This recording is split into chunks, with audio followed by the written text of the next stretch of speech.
It was the night the rain wouldn't stop. Inside a glass mansion, a billionaire watched his wife take her last breath.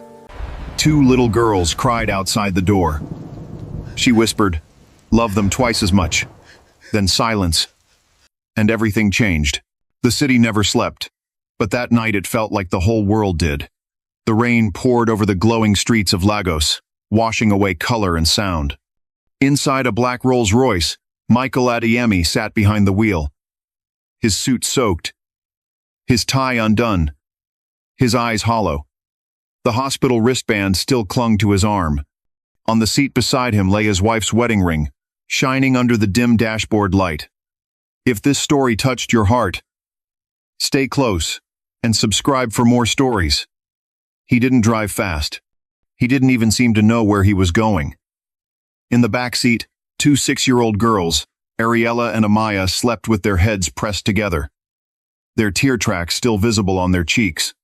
When the car stopped before the tall iron gates of his mansion, the guards opened them silently. No one said, "Welcome home." The house was quiet, lit up, but empty. As he stepped inside, the echo of his shoes on the marble floor was the only sound. "Sir, should we prepare something?" asked the old butler gently. Michael didn't look up. "No. Everyone go rest." He climbed the wide staircase slowly, pausing when he passed the portrait of his wife Amara on the wall. Her smile felt alive, like it followed him. He turned away quickly. In the twins' room, the maids were tucking the girls into bed. Their little arms clung to each other, even in sleep. The pink curtains, the dolls, the family photo on the nightstand, all reminders of what would never come back. That night, he sat in his study, lights dim, eyes lost on the city skyline. His reflection stared back at him through the glass. "You said love them twice as much," he whispered to himself. "I don't even know how to breathe without you." Days turned into weeks. Work filled his mornings, silence filled his nights. His daughter's laughter faded into whispers. They ate alone. They cried quietly. Sometimes, he heard their small voices behind his office door. "Daddy doesn't talk to us anymore." Maybe he forgot how to smile. Each word stabbed his chest, but he couldn't open the door. One morning, Ariella walked in anyway. She held a drawing, a stick family. Two girls holding hands. A woman with long hair. A man with no face. "Daddy," she said softly. Mommy said, "Love never dies." He froze. His throat closed. He wanted to hug her, but his body didn't move. Instead, he took the paper, nodded, and placed it beside his laptop. "That's beautiful, sweetheart. Now go to bed." She smiled a little. "Good night, Daddy." When the door closed, his tears fell. 2 months later, a soft knock echoed at the gate. It was raining again. A woman stood outside, drenched, holding a small brown suitcase. Her clothes were simple, her shoes muddy. "I'm here about the nanny job," she said to the guard. "There's no job posting," he replied. "But it was reposted this morning," she insisted, showing him her phone. He sighed, hesitated, and called Michael's assistant. Inside the office, Michael didn't even look up from his laptop. "Another one? They all quit in a week. She says she can handle children," the assistant said quietly. "And she looks kind." Michael rubbed his eyes. "Fine. Let her in. If the twins cry again, she's gone by tomorrow." When the woman entered, she bowed her head slightly. "Good evening, sir. My name is Grace." Michael glanced at her once. She was young, maybe late 20s, with calm eyes that didn't flinch even under his cold stare. "You'll be taking care of my daughters," he said. "They can be challenging." Grace smiled softly. "Children only mirror what they see, sir." He looked up for a second, surprised. The words hit something deep inside him. That evening, The house smelled different, warm and alive.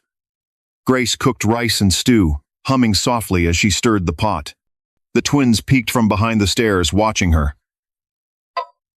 "Are you our new nanny?" Amaya asked shyly. Grace turned, smiling. "Only if you'll let me be." Ariella nodded. "You sound like Mommy." Grace blinked but said nothing. Dinner that night was quiet at first. Then the twins started talking about school, their favorite songs, even a funny cartoon they watched. Michael listened from the hallway, unseen, his lips twitching with the ghost of a smile. Later, when he passed their room, he heard laughter. Grace was reading them a bedtime story, her voice gentle, the kind that made you forget pain. He leaned against the wall, closed his eyes, and for the first time in months, felt peace. The next morning, he found breakfast ready. Eggs, toast, and fresh juice, the kind his wife used to make. "You didn't have to," he said. Grace smiled. "Children eat better when their parents do too." He raised an eyebrow. "You're bold." "Only honest, sir," she replied. He almost laughed, but stopped himself. As days passed, Grace's presence changed the house. The twins woke up smiling, ran down the stairs giggling, hugged her before school. Even Michael started joining them for breakfast again. The air felt lighter. One evening, he caught himself watching them from the balcony. Grace chasing the girls around the garden, their laughter echoing through the courtyard. He turned away quickly, embarrassed by the warmth rising in his chest. One night, past midnight, Michael was working in his study. He noticed light spilling from the kitchen. He frowned and walked quietly toward it. Grace sat at the table, holding a photo of Amara, the same one from the fridge. Her eyes were red. He stepped forward. "Why are you crying?" She jumped, startled. "I'm sorry, sir. The girls were asking about their mother. I just wanted to see who she was." He looked at her carefully. "How did you even find that photo?" "It was next to their lunchbox. I thought I'd return it." He crossed his arms. "You don't have to act. The most like you care. You work here, that's all." Grace met his eyes, voice trembling. "With respect, sir, you're wrong. I care because they need love. And they look at you like you're their whole world, but you keep hiding from it." He didn't speak, just turned away. "Go to bed." When she left, he stood there, staring at the photo she'd been holding. Amara's smile, her eyes, her promise. The next day, the twins ran to him in excitement. "Daddy, Grace said you're coming to our school show." He frowned. "School show?" Ariella pouted. "You never come." He sighed. "All right, I'll be there." Grace smiled quietly behind them. That Friday, the auditorium buzzed with parents and children. Michael sat in the back, uncomfortable, surrounded by laughter and chatter. Then the twins stepped onto the stage, dressed in matching blue dresses. They sang a song about love never dying. As their tiny voices filled the hall, Michael's vision blurred. Grace stood at the side, mouthing the lyrics with them, eyes wet.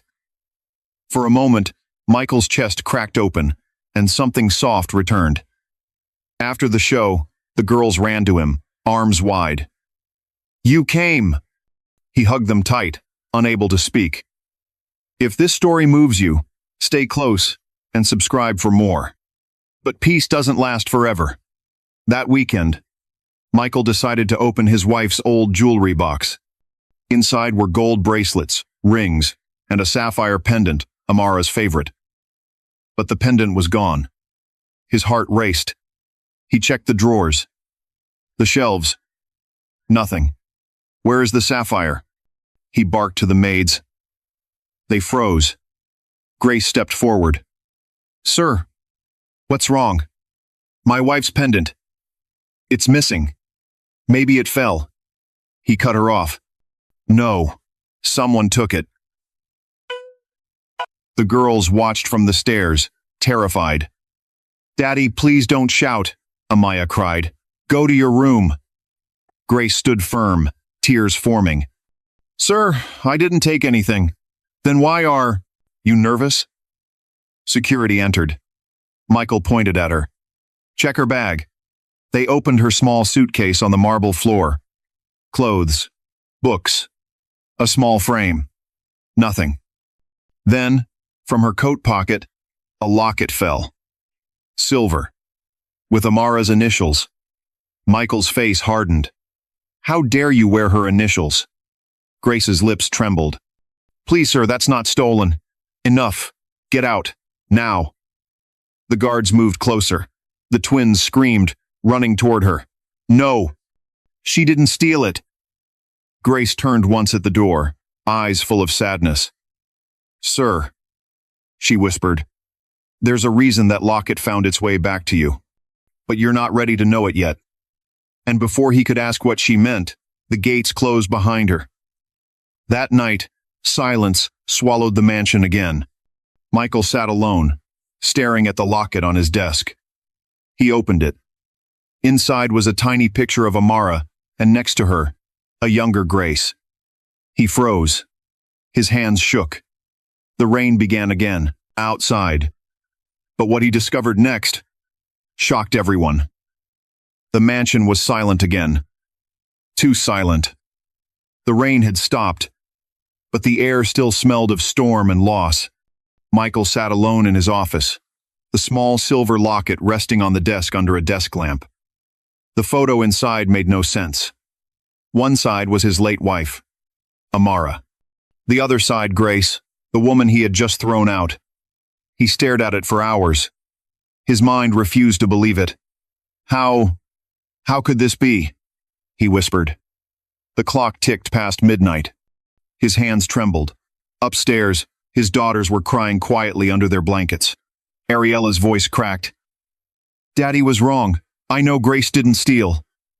Amaya nodded, hugging her sister. "Mommy said good people never lie. Grace is good." Their tiny whispers broke the night like glass. Downstairs, Michael poured himself another drink but didn't touch it. He leaned back, eyes red, thoughts heavy. That photo felt like an open wound. Who was Grace? Why did she have his wife's locket? What was she hiding? He picked up his phone, dialed his security chief. "Find out everything about the woman named Grace. Full background check. Now." "Yes, sir." He ended the call and turned toward the window. The mansion lights reflected his face, powerful on the outside, lost inside. He didn't know that the truth he had just set in motion would change everything. The next morning, the twins refused breakfast. They sat at the table, untouched plates in front of them. "Eat," Michael said softly. "No," Ariella whispered. "We want Grace back. She broke my trust." "She didn't," Amaya shouted, tears filling her eyes. "You don't even know her." Michael stood frozen. His daughters never raised their voices before. They got up and ran to their room. He watched them go, heart heavy. For the first time, he felt like the villain in his own house. Later that day, his phone buzzed. It was his security chief. "Sir, we found something." "Go on." "The woman's real name is Grace Amati, 28. Former nurse at Lagos General Hospital. Clean record." But what?" "She worked in the maternity ward 6 years ago, the same time your wife gave birth to your daughters." Michael's grip tightened on the phone. "You're saying she knew my wife?" "Yes, sir. It seems more than just knew. Her file shows she was the attending nurse during the delivery." Michael went silent. The sound of the air conditioner filled the gap. He dropped the phone on the table. "No, that's not possible." That evening, he drove through the city. The sky was pink with sunset, the traffic slow, horns echoing. His black SUV pulled up in front of the hospital where everything began 6 years ago. Inside, he asked to see the hospital director. The man recognized him immediately. "Mr. Adeyemi, it's an honor. How can we help?" "I need records," Michael said, firmly. "From 6 years ago, the night my wife delivered our twins." The director frowned. "That's confidential, sir. But, given your status, I can have them pulled." Minutes later, Michael sat in the archive room, flipping through old files. There it was, Amara Adeyemi, date of delivery, twin daughters, and in the corner, written in neat handwriting, attending nurse, Grace Amadi. His chest tightened. His mind replayed every word Grace ever said. Children only mirror what they see. They need love. There's a reason that locket found its way back to you. He pressed the file shut, his pulse racing. Why didn't she tell me? But what happened next shocked everyone. Outside the hospital, a familiar voice called, "Mr. Adeyemi?" He turned. Grace stood near the gate, holding a small umbrella. Her clothes were neat but worn, her eyes tired. "You followed me?" he asked sharply. "I didn't," she said calmly. "I came to see the same records." Michael stepped closer. "Why? Who are you to my wife?" Grace hesitated. Her voice dropped. "I was there when she died." The words hit him like thunder. "You, what?" "She didn't die at home, sir. She came here that night. She was bleeding. And she asked for me." Michael's throat went dry. "That's not true. I was told it was an accident." Grace shook her head. "It wasn't the fall that killed her. It was what came after." He frowned, confused and angry. "You're lying." "I have no reason to," she said softly. "Your wife made me promise something before she took her last breath." His hands clenched. "What promise?" Grace looked straight at him. "To watch over her daughters, to protect them until you could love them again." Michael's voice broke. "That's impossible." She reached into her bag and pulled out a folded piece of paper, slightly yellow with age. "She wrote this for you, but the doctors never gave it to you. They were scared of the press. I kept it." He took it with trembling hands. Inside was Amara's handwriting. "If I don't survive, tell Michael. He must never let guilt turn his heart cold. Tell him Grace will help him keep our love alive through our girls." The words blurred behind his tears. He couldn't speak. Grace stepped back. "I only came to fulfill her wish. Nothing else." Before he could reply, she turned and walked away into the rain. That night, Michael drove home silently. The city lights blurred into streaks of color. His heart ached like it did the night Amara died. When he reached the mansion, the twins were asleep on the couch, waiting for him. Their small hands held Grace's old scarf. He knelt down, brushed their hair back, and whispered, "I'm sorry." For the first time in months, he cried in front of them. The next morning he told his assistant, "Find Grace Amadi. Wherever she is, bring her to me." But 2 days passed. Then 3. No one could find her. "She left her apartment," the assistant said. "No forwarding address. It's like she disappeared." Michael stared out the window. His empire meant nothing at that moment. All he wanted was forgiveness. Weeks later, during a charity visit in a rural community, Michael saw something that froze him. Among a group of nurses helping children, a familiar figure stood. Grace. She was wearing a white uniform, her hair tied up, her hands gently cleaning a boy's wound. He stepped out of the car and walked toward her. She looked up, startled. "Sir, you disappeared," he said quietly. "You asked me to leave," she replied. He sighed. "I was wrong." The crowd watched silently. He lowered his voice. "You cared for my daughters when I couldn't. You brought life back to my home, and I repaid you with anger." Grace's eyes softened, but she didn't speak. "I know about the letter," he continued. "And the locket. You were there with her. You saw her go." Grace nodded. She was brave, sir. Her last words were about you and the girls. She said you'd lose yourself for a while, but love would bring you back. He swallowed hard. It did. You did. The air went still. The only sound was the wind. I want you to come home, he said. My daughters need you. And so do I. Grace looked down, tears in her eyes. I can't, sir. It's not that simple. Why not? She took a deep breath.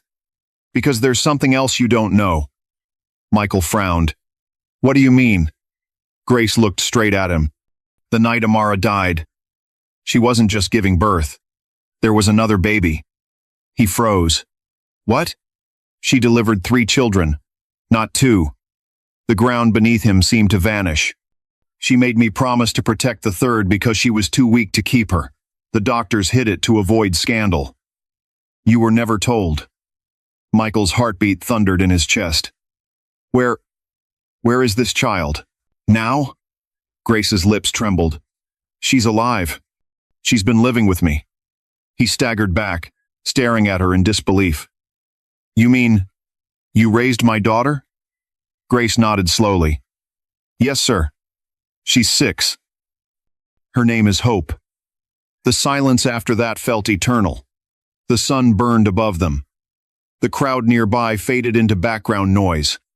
Michael's knees almost gave out. My God. Grace held his gaze. I didn't steal your wife's locket. She gave it to me. To keep her memory safe. For all 3 children. Michael covered his face with his hands, shaking. The realization tore through him. His wife had trusted this woman more than anyone. After a long silence, he whispered, I want to see her. I want to see Hope. Grace hesitated. Not today. She doesn't know who you are yet. I don't care. I need to see her. She's at the orphanage nearby, Grace said quietly. She helps the younger kids draw. She's just like Amara. They drove there, together. The orphanage was small, colorful, filled with laughter. Children played on the grass. Grace pointed to a little girl sitting under a tree, drawing on a piece of cardboard. That's her. Michael froze. The girl looked exactly like his twins. Same eyes. Same smile. He took a shaky step forward. Hope. She looked up. Yes? He knelt beside her. That's a beautiful drawing. She smiled. It's my family. But I don't know who the daddy is yet. Tears rolled down his face. Maybe. Now you do. Grace turned away, unable to watch. Hope tilted her head, confused. You look like the man in my dreams. Michael smiled through tears. Maybe that's because I've been missing you for a long time. She giggled and handed him the drawing. You can have it. He took it gently, unable to speak. The twins' laughter echoed in his memory. Everything inside him broke and healed at the same time. Grace watched from a distance, her eyes full of quiet relief. She had kept her promise. But deep down, she knew this story wasn't over yet. Because the truth behind Amara's death was still hiding in plain sight. And what Michael was about to uncover next would shock everyone. The night after meeting Hope, Michael couldn't sleep. He lay awake, staring at the ceiling of his mansion, the sound of rain tapping softly against the glass. Every time he closed his eyes, he saw her face, that little girl under the tree. The same smile Amara used to have. He kept hearing her words. You look like the man in my dreams. He turned in bed, chest tight. The truth had cracked open. And now the questions burned louder than thunder. Why had no one told him about the 3rd child? Why did Amara hide it? And why did Grace carry this secret alone for 6 years? He got up, poured water into a glass, and stared out at the city lights. What else don't I know? He whispered. The next morning, the twins rushed into his room. Daddy, when is Grace coming back? We miss her. Michael knelt down, brushing their hair gently. Soon, my loves. I promise. But you always promise, Ariella said softly. You broke your last one. He swallowed the guilt like a fire. Not this time. Later, he drove back to the orphanage. The children were outside playing again. Grace stood near the door, giving out biscuits. Her smile soft, but distant. She looked up when she saw him but didn't move closer. I told you I needed time, she said. I'm not here to rush you, he replied. I just need answers. Grace nodded slowly and led him to the small office behind the orphanage. The walls were covered with drawings, paper hearts, and school awards. It smelled of soap and crayons. Sit, she said quietly. He sat. She stood by the window, arms crossed, eyes fixed on the rain outside. I didn't plan to hide anything, Mr. Adeyemi. I just wanted to keep her safe. From what? Grace turned, her voice breaking. From your world. From money, fame, the cameras, the lies. You don't know how bad it got after Amara's death. People came to the hospital offering money for information. Journalists, reporters. Your wife begged me not to let anyone find that child. Michael's throat tightened. So you took her? I rescued her. The hospital director agreed. He forged one line on the report said she was stillborn. But she wasn't. She was breathing. Amara named her Hope before she closed her eyes. Michael pressed his palms together, trembling. My God, Grace continued. I tried to reach you many times. I wrote letters. None reached your mansion. They said you didn't want reminders of your wife. I finally stopped trying. He stared at the floor, ashamed. They told me not to look at hospital reports. Said it would break me. Grace's eyes softened. It did break you. But now you can fix it. He looked up, tears in his eyes. I want my daughter back. All three of them, Grace nodded. She deserves to know her father. But please, don't rush. She's lived a simple life. She doesn't understand what billionaire means. She just knows love. He nodded. Then, I'll start there. That afternoon, they sat with Hope in the garden. The little girl drew quietly while Michael watched. Do you like flowers? He asked. I like drawing them, she said, eyes on her paper. They don't talk back. He smiled. Maybe you just haven't met the right people yet. She looked up and giggled. You sound funny. He laughed softly. I haven't laughed like that in a long time. Grace watched from a distance, arms folded, smiling faintly. For the first time, the billionaire didn't look like a man made of marble. He looked human again. But what happened next shocked everyone. 2 weeks later, Michael brought the twins to meet Hope for the first time. The moment the girls saw her, they froze, 3 pairs of matching eyes, staring at each other like reflections. Amaya whispered, She looks like us. Hope tilted her head. You look like me. Grace smiled. That's because you're sisters. The 3 girls gasped at the same time, then laughed and hugged tightly. Michael's eyes filled with tears he didn't bother to hide. From now on, he said softly. No more secrets. They spent the day together playing, eating jollof rice, chasing bubbles in the yard. For a few hours, the world felt right again. That evening, Grace packed Hope's things. She'll be fine with you, she said quietly. I'll still visit sometimes. Michael frowned. You're not staying? You don't need me anymore, sir. The girls do. He shook his head. You don't understand. You're part of this family now. You kept my wife's promise when I couldn't. Grace looked away. That's kind. But, he cut her off gently. No buts. Come home. She hesitated, then nodded. The mansion felt alive again when they returned. Laughter echoed in the halls. The kitchen smelled like stew and fried plantain. The maids smiled again. Even the guards stood straighter. Hope explored every corner of the huge house, her eyes wide with wonder. "Do we really live here?" "Yes," Ariella said proudly. "You're one of us now." Michael watched them run up the stairs, then turned to Grace. "You did this. You brought life back." Grace smiled shyly. "I only reminded you of what you already had." That night, as the twins and Hope fell asleep in the same bed, Michael stood in the doorway. He whispered, "Thank you, Amara. I'm keeping my promise now. But peace has a way of testing people."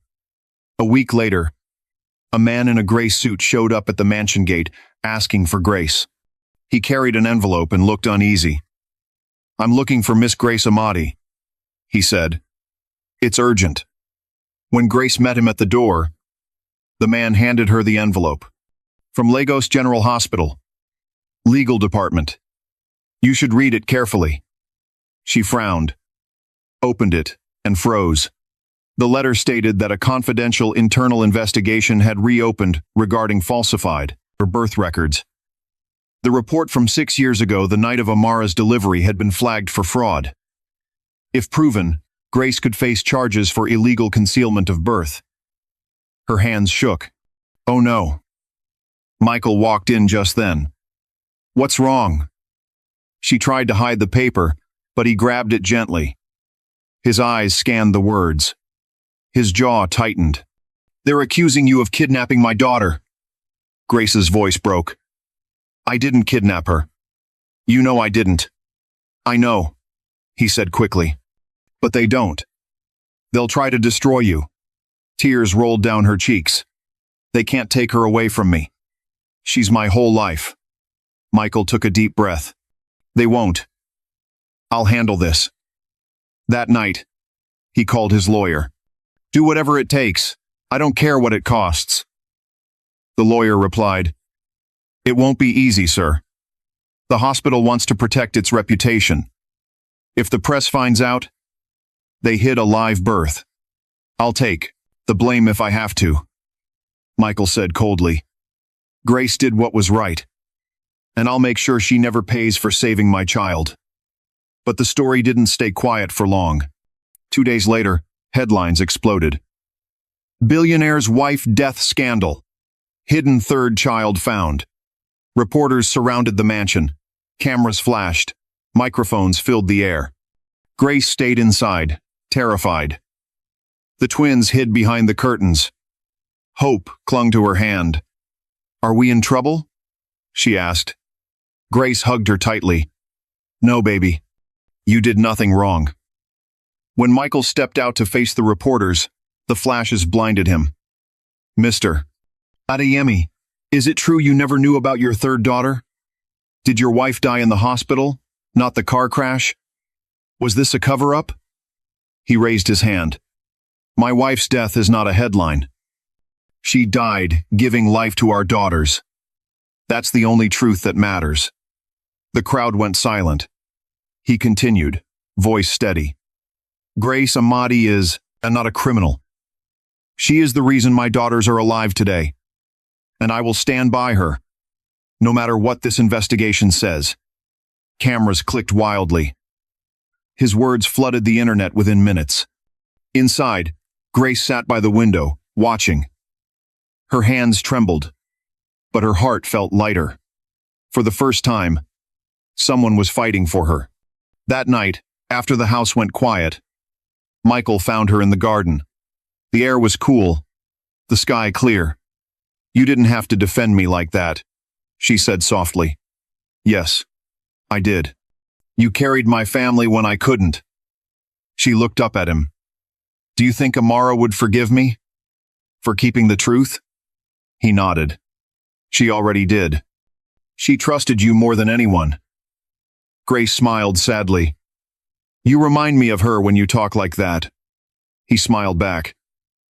"You remind me of her when you don't." They both laughed softly, and for the first time, the silence between them felt peaceful. A week later, the hospital board called for a final hearing. Michael and Grace attended together. Lawyers argued, witnesses testified. The director, trembling, admitted his role in altering records. She begged me to help, he said. We thought it was the only way to save the child. Grace stood silent, head bowed. When it was over, the judge looked at her. You broke the law, but you did it to protect life. The court recognizes your intention. She was cleared of all criminal charges.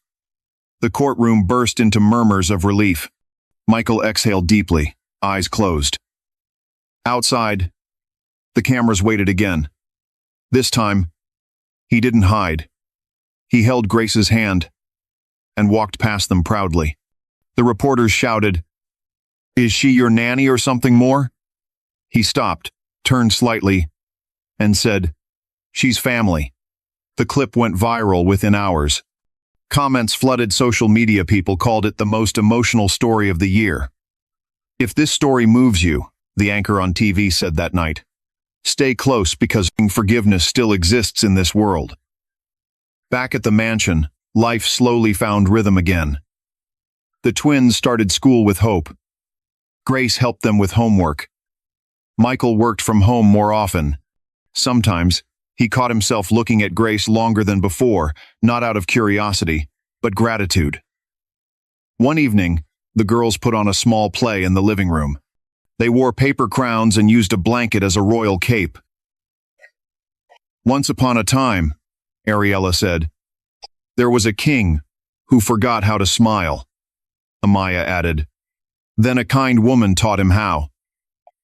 Hope finished. And together, they lived happily again.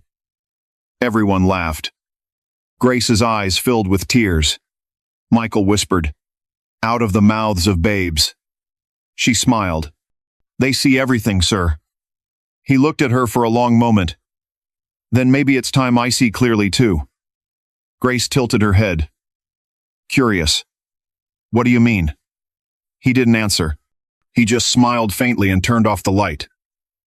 But deep down, both of them knew their story wasn't finished yet, because hidden inside Amara's old box in the attic was one more secret waiting to be found. And when it came out, it would shock everyone. The attic was cold and dusty. The smell of old perfume mixed with wood and thyme. Michael held a flashlight in one hand and Amara's old box in the other. He hadn't opened it in years, not since the day she died. But tonight felt different. Something inside kept whispering that he needed to look. The box creaked as he lifted the lid. Inside were old letters, photos, a broken watch, and a small brown notebook with Amara's initials carved on the cover. He opened it carefully. The first page smelled faintly of her perfume. If I'm gone, the note began, there are things you must know. Michael froze. His heartbeat echoed in the quiet attic. He turned the page slowly. Not all friends wish you happiness. Sometimes the enemy sits beside you, smiling. He frowned. The handwriting was clear but shaky. He flipped again. If this reaches you, be careful who you trust at the company. Not every deal you signed was clean. One man can destroy everything. The same one who caused my death. His eyes widened. What? He read the next lines aloud, voice trembling. His name is Damilola. Michael's face drained of color. Damilola, his oldest friend, his business partner, his right-hand man. He dropped the notebook and stumbled back. No, that's not possible.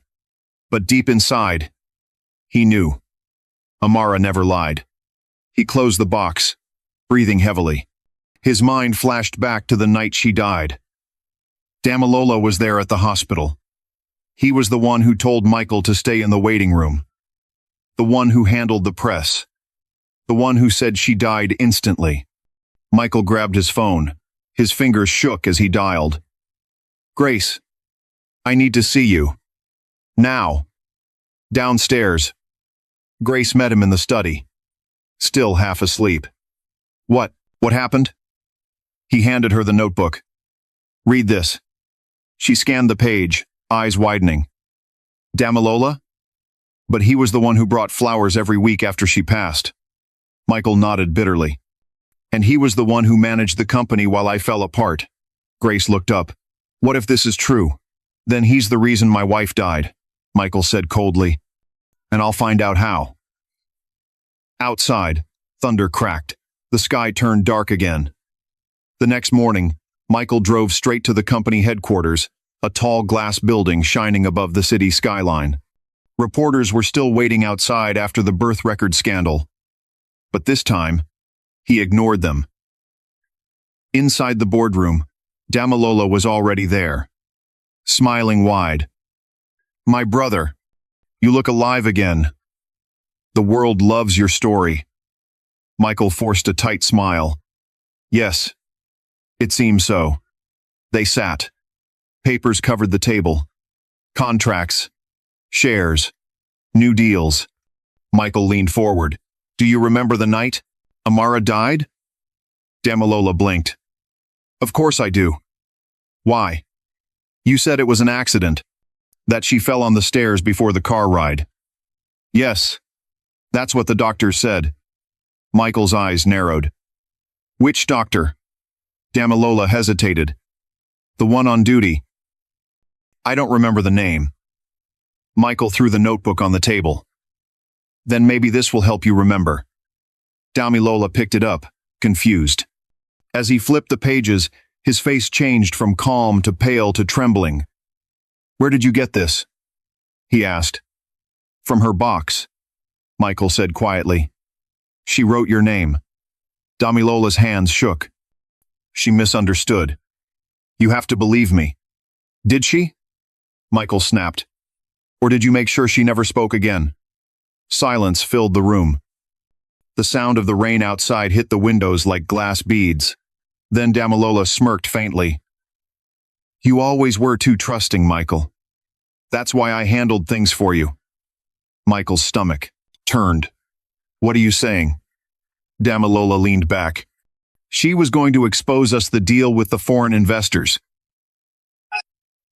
You think those millions came from nowhere?" "She found out. I had to stop her." "You killed her." Damilola stood, voice calm. "It wasn't supposed to go that far. The car accident was a cover. The hospital handled the rest." Michael lunged forward, grabbing his collar. "You murdered my wife." Guards rushed in, pulling them apart. Damilola laughed coldly. "You can't prove anything. You're just a grieving husband, clinging to a diary." Michael's eyes burned with fury. "Watch me."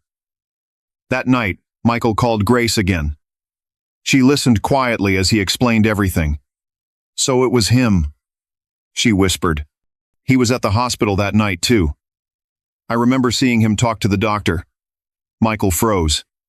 "You're sure?" "Yes. He paid the staff cash after your wife passed. Said it was for discretion." "That's enough proof," Michael said. "We'll reopen the case." Grace touched his arm gently. "Be careful. A man like that won't go down quietly." He nodded. "Neither will I." The next day, Michael went to the police with Amara's notebook, Grace's statement, and hospital records. The investigation reopened quietly, but it spread fast. Reporters caught the scent again. Billionaire's wife's death. New murder evidence found. The story went viral. That evening, Michael sat with his daughters on the couch. Hope drew on her tablet, humming softly. Ariella leaned on his shoulder. "Daddy, why is everyone talking about Mommy again?" He smiled sadly. "Because the world forgot who she really was. I'm reminding them." Grace watched from the kitchen doorway, heart aching. 3 nights later, Damilola stormed into the mansion uninvited. The guards tried to stop him, but he shouted, "Move! I need to see him." Michael met him in the hall. "You've got nerve showing up here." Damilola's eyes were bloodshot. "You think you can destroy me? After all we built? You destroyed yourself the day you touched my wife. She was going to ruin everything," Damilola shouted. "She didn't understand business. She understood loyalty," Michael said. "Something you'll never have." Grace stepped forward. "Leave before the police come." Damilola glared at her. "Ah." The saintly nanny. You're the one who found the diary, aren't you? She said nothing. He sneered. You should have stayed in your lane. You think this rich man will save you? You don't belong in this world. Michael clenched his fists. Say one more word. Damilola smirked and stepped closer. You think you're better than me now, but I know your secrets too. What secrets? Michael barked. You think Amara was perfect? Damilola said, laughing. She wasn't. She planned to leave you. She said you were too cold, too busy counting money. Michael froze. You're lying. Am I? Check her bank transfers. She moved half her savings to another account. Guess who helped her? Michael's voice cracked. You forged it. But the doubt had already stabbed his heart. Damilola saw it. You see? You're not the only one betrayed. Then he walked out, leaving the storm behind him. Grace turned to Michael. Don't believe him. He's desperate. But Michael's mind was spinning. What if she really wanted to leave? That night, he searched his wife's files. And there it was. An account.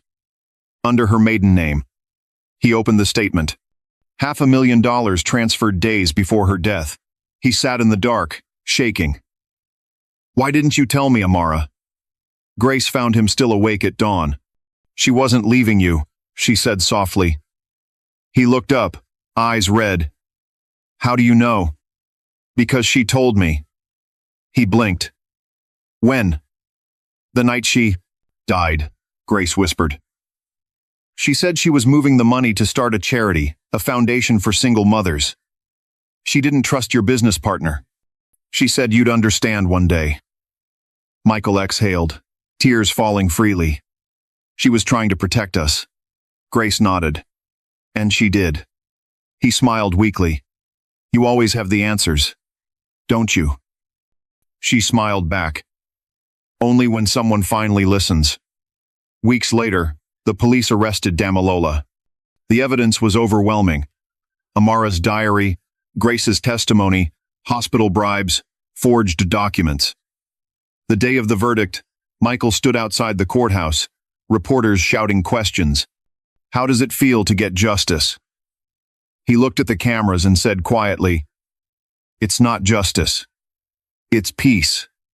Grace stood beside him, holding Hope's hand. The twins hugged her tightly.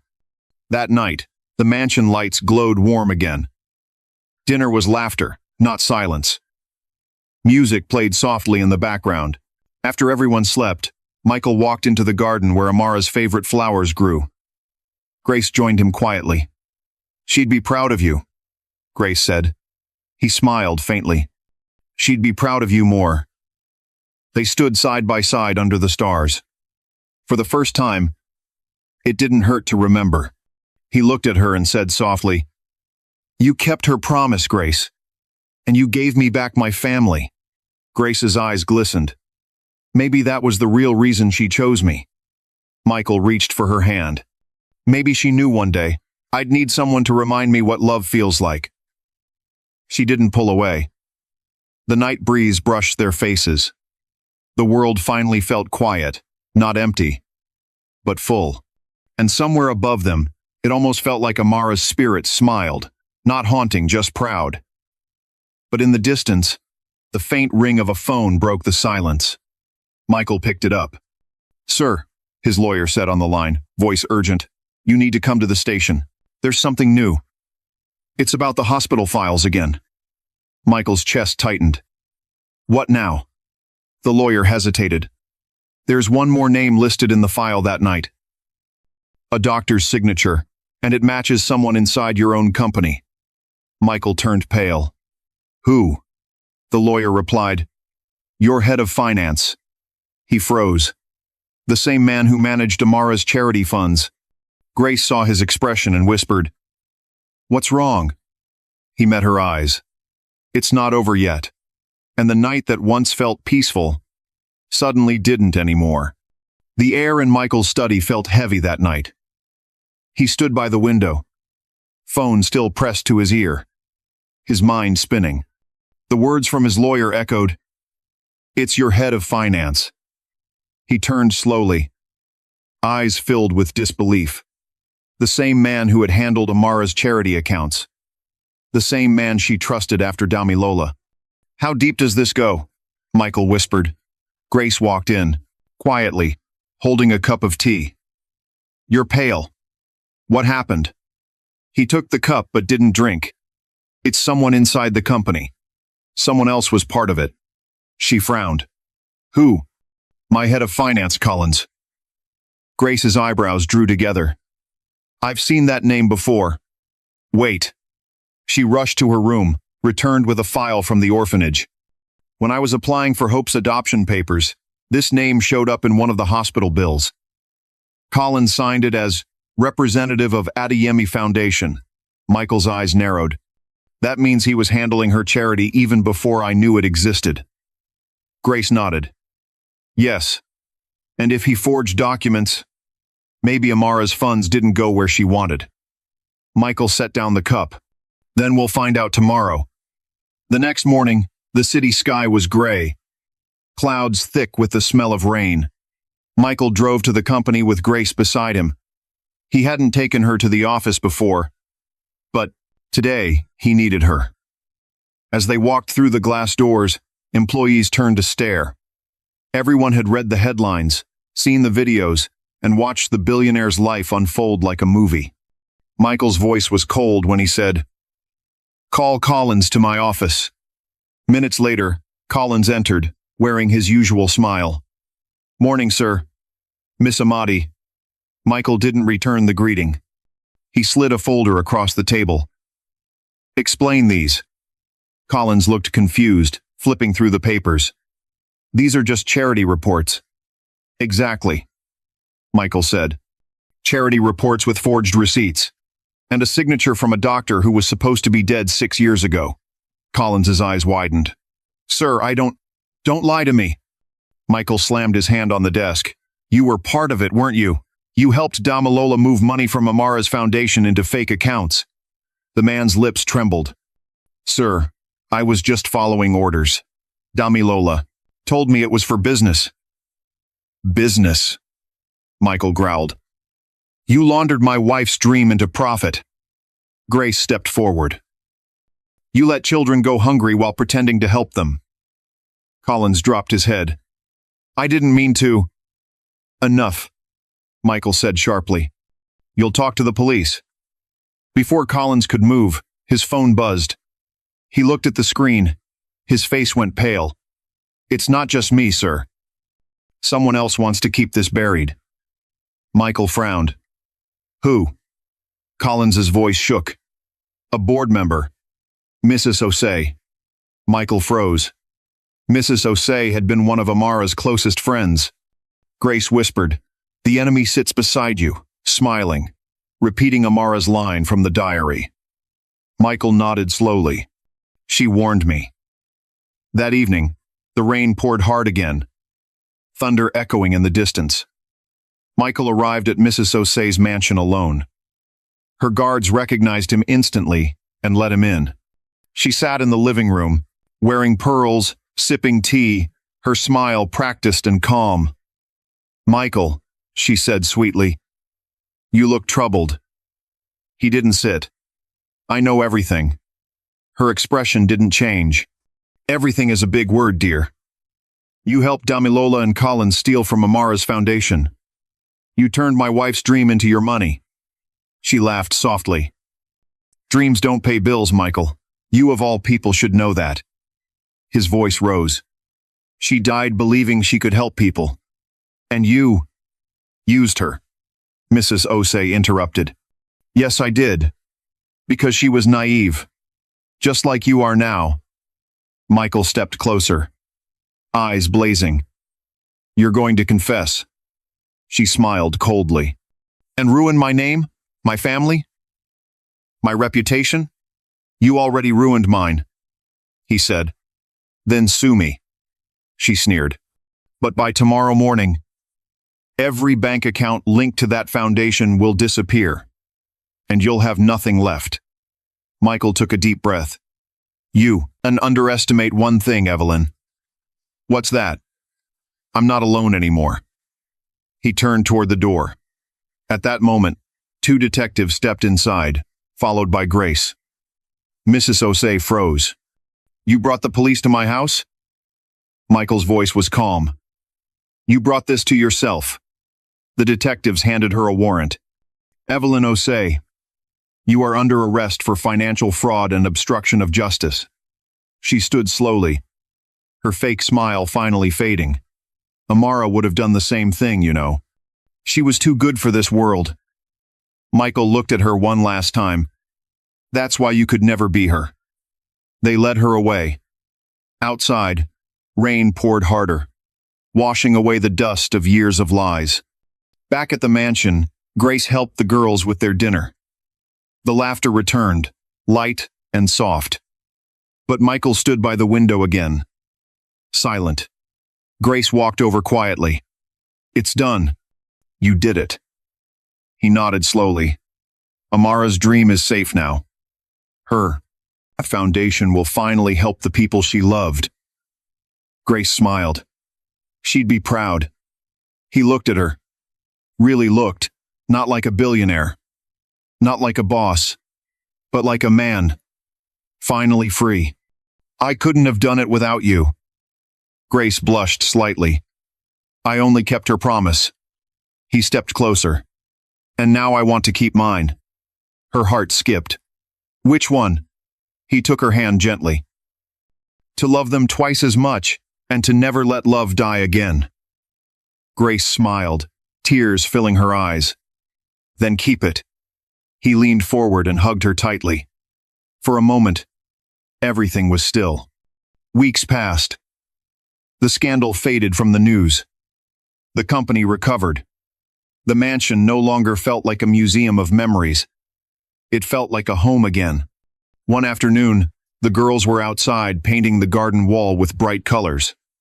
Grace stood watching them, apron tied, hair messy, laughter soft. Michael walked out, holding a tray with lemonade. "I didn't know art class was this serious." The girls giggled. Hope shouted, "Daddy, don't move! We're painting your name next." He laughed. "Just don't paint the car." Grace smiled. "You're getting soft." He shrugged. "Maybe that's a good thing."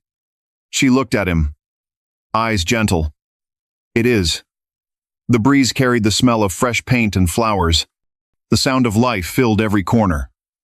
Later, as the sun began to set, the family gathered for dinner in the garden, candlelight flickering, the sky glowing gold. Michael raised his glass. "To Amara, for giving me a reason to live again." Grace lifted hers. "And for showing us that love doesn't die, it just changes shape." The girls clapped and laughed, not fully understanding but feeling every word. After dinner, when the stars came out, Grace tucked the girls into bed. Hope asked quietly, "Will Mommy see us from heaven?" Grace smiled. "She already does, sweetheart. Every time you smile. Even you?" "Yes," Grace whispered. "She sees me too. And she's happy." Downstairs, Michael sat alone on the couch, looking through old photos. Grace joined him, sitting close but silent. He turned to her. "You know, I used to think money fixed everything." She smiled softly. "And now?" He shook his head. "Now I know it can buy comfort, not peace. Peace comes from forgiveness." Grace looked at him for a long moment. "Then you've finally found it." He smiled faintly. "We found it." The next morning, sunlight filled the house. Birds sang on the balcony rail. The mansion didn't feel haunted anymore. It felt alive. Michael walked to the garden, where the girls were playing. Grace was there too, wearing a white dress Amara once owned. For a second, his heart stopped. She looked up and smiled. "Breakfast is ready." He smiled back. "Coming." The girls ran to him, shouting, "Daddy! Daddy!" He lifted them both, laughing. Hope held his face and said, "We're painting Mommy's name today." He nodded. "Let's do it together." Grace joined them, kneeling beside the wall. Together, they painted 4 names: Amara, Michael, Grace, and Hope, with a bright red heart in the middle. The girls clapped and shouted, "Family! Forever!" Michael looked at the wall, tears in his eyes, and whispered, "Yes, family. Forever." The wind moved gently through the trees, carrying laughter into the sky. And for the first time since Amara's death, the mansion didn't echo with pain, it echoed with peace. Love isn't measured by wealth or power. It's proven in forgiveness, in second chances, and in the courage to start again. If this story touched your heart, stay close and subscribe Cairo Tales for more stories of love, loss, and redemption.